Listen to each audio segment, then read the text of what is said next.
Thanks for tuning in. I'm Ben Aston, and this is the Digital Project Manager Podcast. So are you actually good at what you do? Deep down, do you sometimes wonder if you are a bit of a charlatan, a project manager charlatan, no less?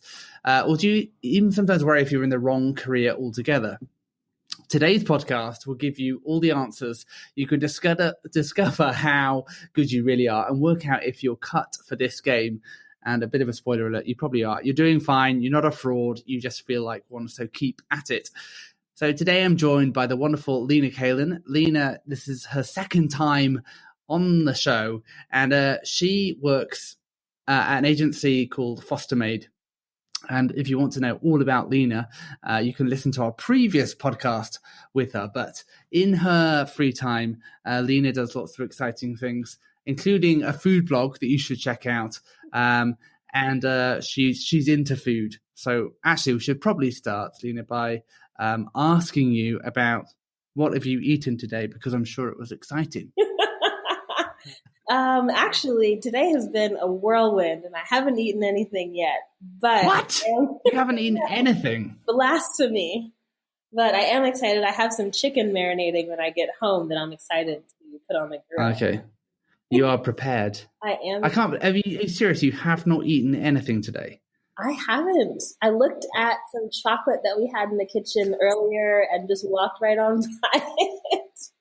Lina, I cannot believe. I feel like we should probably stop talking right away, and you should go and get yourself some food.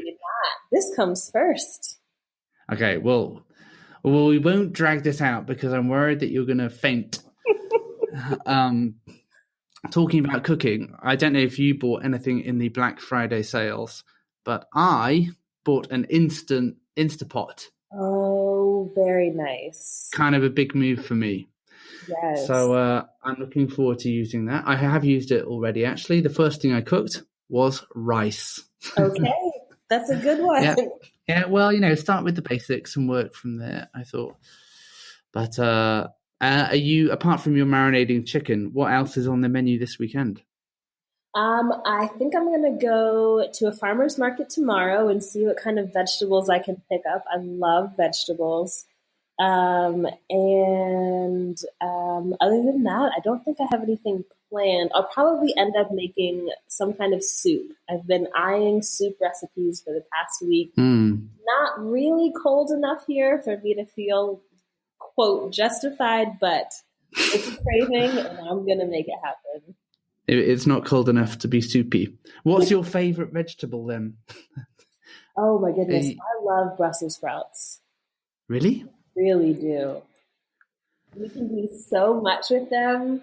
My favorite way to cook them or to have them is just cut up really thinly raw and just toss in some vinegar and olive oil and salt and pepper. And you let that sit for a little while and it gets soft. It's really good. But I also put them on the grill. I roast them, saute them, bacon, onions, garlic, whatever you're feeling. Really good. Wow. So if anyone's interested, there will be a Brussels sprout party at Lina's this weekend. So everybody's welcome. Everybody's welcome. If you're a DPM, I can't remember where you are. Where are you? I'm in Virginia. In Virginia. Yep. Yeah. So just head to Virginia. It's a small place. You'll see Lina. She's the one cooking with sprouts. Right. Okay, but apart from cooking, what else is new since we last spoke? What any interesting projects you're working on right now? I am working still. I think we talked about it on the last podcast, but I'm still working on a lot of process and documentation that's happening in the company. Really excited about experimenting with Team Gantt, which was recommended by the esteemed Rachel Gertz. Taking a look at that, hoping that it solves some problems that we're dealing with inside the agency as far as resourcing and capacity and scheduling, projections, and all of that. Well, I would say last month, but we are officially in December. So in October, I was so pleased to attend the DPM Summit in Las Vegas, which was fantastic. I loved every moment as I do. It was my second time going, so as I did last year.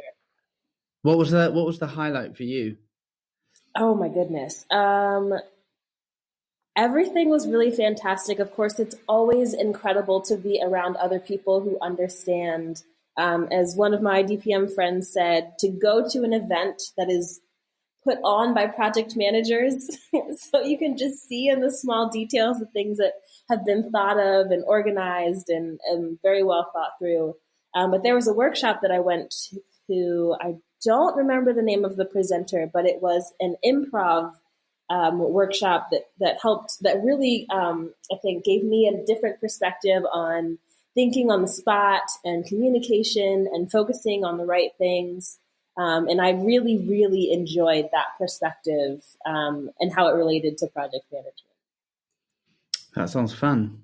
And are you now pursuing your improv career outside of work too? I am not. I can't say that I am, but I have definitely incorporated a few techniques into my PM work and my personal communication styles also. So what? Yeah, tell us about like what? Give us an example. So, for example, yesterday I was talking with some of the management here, and we were talking about scope creep, which is something, of course, that a lot of people struggle with, but something that we're working on corralling internally.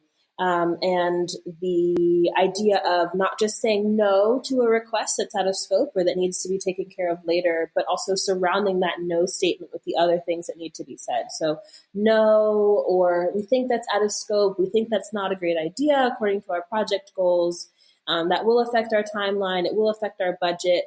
All of those statements that might apply depending on the situation, applying that. And I got a little smile on my face as we were talking, remembering the improv workshop and saying, in improv, I think one of the phrases that you're supposed to say often is yes and when you're presented with a situation or some kind of proposed character. But in this situation, it's kind of no and so just, applying that a little bit different, but making sure that we continue the conversation and lead it on and draw this environment around the statement. Okay, so in this scenario, then, so a client says to you, "Oh, can you just try another creative execution on that?" Your response is no, and no, and. I don't think it would be directly, maybe not in quite the same words, but that concept, spreading that concept to the team to remember that it shouldn't be just the no statement. Right. Got you. Okay. No, but. Yes. Yeah. No, but we could. Right. Change the font. Yeah. Cool. Well, that sounds fun. So let's talk about your article, and I think it's I think it's a brilliant article, really, which is about reassuring ourselves that we're doing a good job. And I think it's good for us to be honest with the fact that managing projects can be scary a lot of the time. The fun thing about digital is that it's always changing, and as time goes by, we switch agencies, we change up our clients, we change up the technologies and projects that we're working on. So because of this, because it's constantly changing, constantly evolving, we're doing different things. We can find ourselves on a project and think, what the hell am I doing here? But how on earth is it that I'm the one that's in charge of leading this thing? I've got no idea what we're doing. And I think what makes this particularly hard is by nature, as PMs, we tend to be control freaks. We like to have a plan. We like to be in control. And if we don't have a plan and we don't know what's going on, it can be pretty stressful. So Lina's written this great article on how we can know if we're a good project manager. She raises 5 proof points that we'll talk about in a minute. But I think we should start by talking about, the article is about, whether or not you know you're doing a good job. But I thought it'd be interesting to talk about whether or not we know whether or not we're a good project manager. I've written some posts on this where I try and kind of simplify it down to the essence of leadership. And I kind of borrow this idea. It's about character, competence, and chemistry. It's Bill Hybels' courageous leadership kind of model. Character being about leadership, about maintaining personal integrity, being calm under pressure. Our competence, which is kind of our basics of reading, writing, arithmetic. But I include in that having a good kind of creative eye, technical now, some commercial awareness, and then refining your chemistry. So that diplomacy skills, the people skills that we have that help ensure that you are kind of relating to your team and your clients well. But I'd be interested to know, like, before we know whether or not we're doing a good job, just to kind of start on this idea of actually what makes a good project manager. So I'd be interested to know what you think, Lina, in terms of what is it that makes a good PM a good PM? I love that question. And I think it's really interesting, especially the more that we see how different people from different walks of life and different backgrounds find their way into project management. It makes the range of personality types and interests that we have in this industry really varied. But I think the important things are very similar to the principles of courageous leadership that you've talked about.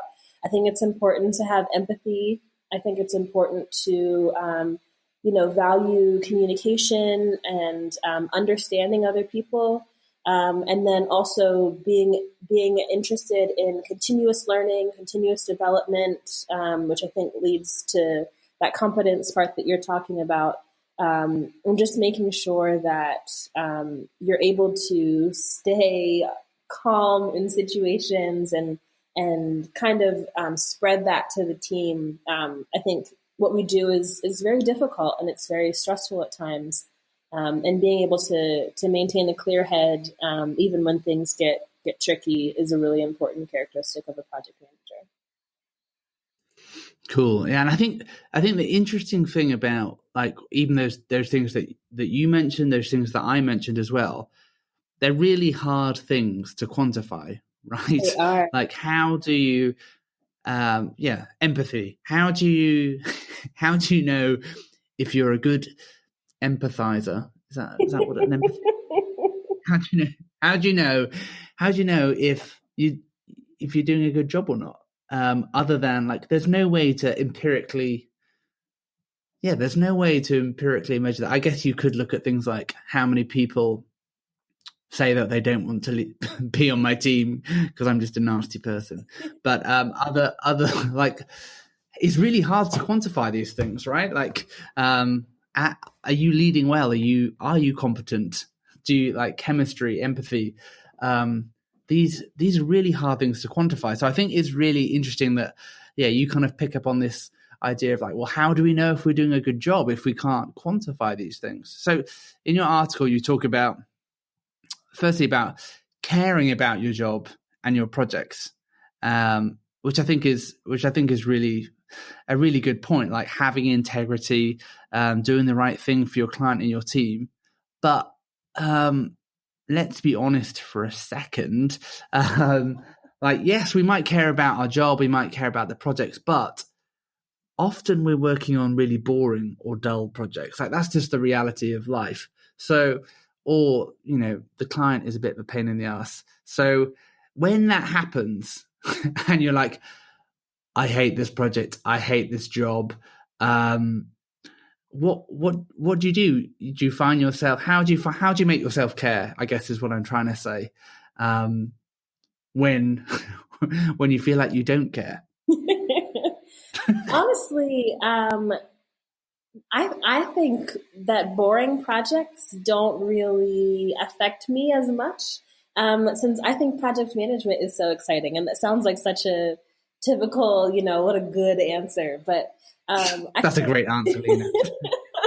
I think the product that I'm building, and this might not be the best thing to say, but the product that I'm building is not what gets me excited. It's my interactions with the team and with the client. It's keeping everything on track, keeping it in order.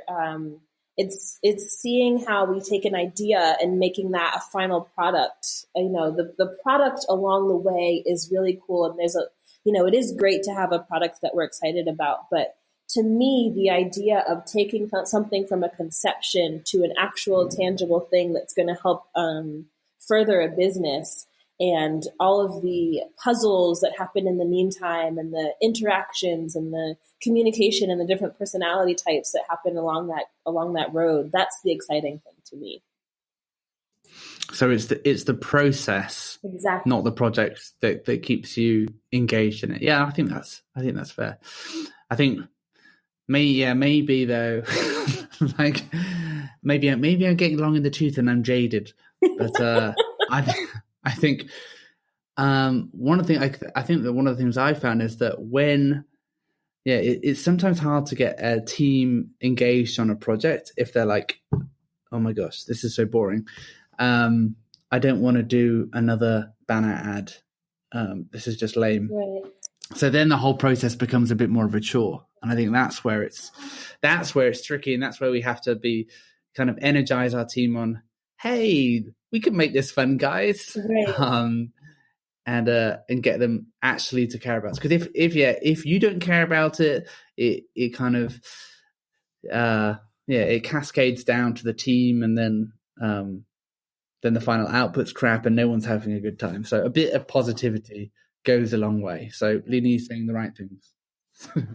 So next you talk about people coming to you to solve problems, and I think this is another great indicator if you're doing a good job. If you're the fixer, then that's what we're here for. We're here to kind of grease the wheels, to forge a path for our team to follow.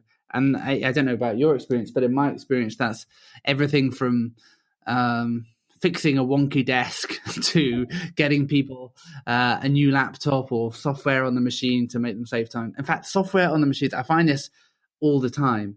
You'll, a developer or someone or a designer will say, like I've just been spending 4 hours on this because, there's this great tool we could use, but I don't have it. And I'm like, well, how much does it cost? Or tell me how much this thing is. And they're like, oh yeah, it's $10. And I'm like, you've just spent 4 hours on it. Like, that's worth more than $10. Right. And we're buying it now. Yeah. But like, so people come to us to solve problems, but where do you go when you're not really sure how to solve the problem? That's a great question. I think that happens every day. Honestly, I go to Google. I go to I have a couple, there's a couple of different online communities of digital project managers, and those are invaluable when there's a question or something that I don't understand. I think because of how project managers speak with confidence, I guess I'll speak for myself. I think because I speak with confidence, it's assumed often that I know more than I actually do. But it's important to not be afraid to admit that you don't know something and say, don't worry, I've got this, I'll figure it out for you, or let's work through that together. And then, seeking additional education through mentorships or the communities that are available, or just, a search engine to help answer the questions that you don't know how to answer yourself. Yeah, I think you're so right. I think this happens all the time. Like the people come to me and I'm like, they're like, I just don't know how we're going to do this. And I sometimes say to them, well, like, have you tried finding a solution to this? Have you actually tried Googling this? Because that's what I'm about to do. Right. And I'm going to come back to you in half an hour and come back with like the something from the first page of Google. But it's amazing how, part of the role of being a digital PM is being a good Googler. Yes. So don't play it down. Not everyone can do that. And you talk about as well, like having a firm hand on your projects. Like, if you're doing a good job, if you've got a firm hand on your project. And for me, this is really where the rubber hits the road, in terms of, if you're doing a good job, if your projects are under control or largely under control. So I'm interested to know how or how you control your projects. How do you know if you've got a firm hand on your projects? Like, what do you use to kind of ascertain, hey, we're on track or we're not on track? Just love to know your thoughts on that. So I, we compare the progress of the project according to the project schedule. We compare how developers are doing meeting their estimates. And I think a lot of my role is to encourage them or, push them to meet those estimates, and to continue to have tasks turning over as was originally projected. Of course, the typical measurements of, trying to bring a project in under budget, trying to make sure that the clients are satisfied and, excuse me, that given the opportunity, they would work with us again, that they enjoy, that the team doesn't feel stressed or overworked. But I think that, in addition to those traditional measurements, which are very important, and I think they're very expected measurements, their memory or the reminder that things are always going to happen that are out of our control. And, we're really fooling ourselves if we think that we'll be able to control everything on our projects. People are fallible, and that includes us, and I think the one of the most important ways to keep a firm hand on a project is to remain calm in the face of the unknown, and then to have solutions to problems even before they come up, because we've already thought about and prepared for them. And then we set the expectations for how the members of our team, both on the client side and on our creative teams, how they're expected to work through a project and contribute, and make sure that we're aware that it could go differently than the plan is set, and to just be prepared for that and make everybody aware. Yeah. And I think I think kind of what you talk about in terms of those kind of basic elements of actually keeping track of, because it can be tempting sometimes to be lazy around doing our reconciliations on like estimate versus actuals, and having a really solid process for that, and just having the discipline to be kind of doing the due diligence of running reports and working out whether or not you're on track, I think is a really important aspect of it, because if you're not basing it on any data, it can sometimes, like projects can sometimes just kind of run away with themselves, particularly if we're kind of stretched then and we're like, I think that one's going all right, so let's not worry about that one this week. But keeping your finger on the pulse, I think is really important. And I think one of the this is an interesting one, I thought, where you said another sign you're doing a good job is your team wants more of you. And are you still because last time I think we spoke, you were the only PM in your agency. Is that still the case? I think that we have extended an offer to a new PM who hopefully should be starting pretty soon. Oh, no pressure. They're probably listening to you right now. I hope they know they had an offer. Yes. So that's good, right? So you were the only PM there. Now people think, hey, this is a good idea. We need more Linas. So now they're doubling the team. The team is doubling in size. It is. That's a pretty good job. Yes, it's a really great thing, and I think it can be difficult at first when it's you get in and you're kind of showing the benefit of project management, and we want you on more projects, and at least for me as an achiever type personality, and as you said, a perfectionist, and somebody who really who has that kind of mindset, you want to continue to improve and to give the skills that you're offering to more projects, and before you know it, you find that you're stretched too thin. And it can cause I think some ripple effects that aren't ideal, but just acknowledging early on the fact that your team wants more of you, that they want more project management, and they want more projects to have project management. And I think this especially applies in the case of a solo PM, but it's a really great sign, and it means that you're doing your job well, and that you've shown the benefit of what you're doing. Yeah, definitely. I think the kind of transition in an agency where there are no PMs, and then you start introducing project management, and then the rate at which you then scale, I think is so important, because when you're starting out, you have to kind of carve a bit of a niche for yourself and work out, okay, this is what the role of project manager is going to be. But then as you become successful, you very quickly start being stretched too thin. So like recruiting early, probably earlier than you think, I think is really important. Otherwise, what will happen is you will be stretched too thin, your effectiveness will diminish, and then people will be like, oh, I don't think this project management thing's working. Right. So as a little handy tip, make sure you're recruiting early. Otherwise, you will look bad, whether or not you like it. But I think kind of all that we've covered off, and you mentioned this in your article, like the reality is the job we're doing is a difficult one. But just because it can feel like sometimes that we are doing a bad job, we're not necessarily doing a bad job, but it doesn't necessarily like reflect the quality of our work. Just because we're being plunged into something new, or we feel like we're out of our depth a bit, that really doesn't define our worth. What defines our worth is these things that we've been talking about caring about the job and the projects, that we're being leveraged well, that people are coming to us to solve problems, and that we're in control of our projects. And like Lina's situation, I think is a great one where people want more of you. That's a good sign that I think you're doing a good job. So Lina, thanks so much for joining us. It's been great having you with us. It's been my pleasure. Thank you.